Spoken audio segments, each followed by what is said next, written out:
ఇది ఒక ఏ కలర్ ఉన్నాయి, వైట్ అండ్ రెడ్ కలర్.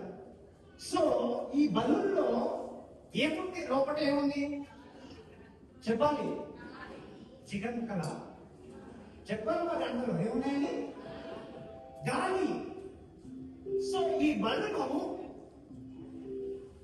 గాలి దానిలో లేకపోయినప్పుడు అది ఎలా ఉంటుంది? నిరాకారంగాను, లేకపోతే ఉపయోగం లేని దానిగాను, అందంగా లేకపోవడం గాను, నిండుగా లేకపోవడం గాను ఉండేది. సో ఎప్పుడైతే గాలి ఈ బలూన్లోకి వెళ్ళిందో బలూన్కి ఒక ఆహారం కలిగింది. దానివల్ల ఈ స్టేజ్ కి ఒక అపీరియన్స్, ఇక్కడ కూర్చున్న మనందరికీ ఒక అపీరియన్స్ కనబడుతుంది. కారణం బలూన్ వల్ల కాదు, బలూన్లో ఉన్నటువంటి గాలి వల్ల. కనుక యేసు క్రీస్తు ఇందాక పెద్దలు అయ్యగా చెప్పినట్టుగా యేసు క్రీస్తు ఎరిగి ఉండడమే ఒక సత్యం. అలాగనే ఎవడో నా యందు ఉండునో, మీ అందరికి వాక్యం బాగా తెలుసు అనుకుంటున్నాను. చెప్పాలి మరి, వాక్యం ఇవ్వకూడదు చెప్పాలా? హల్లెలూయా.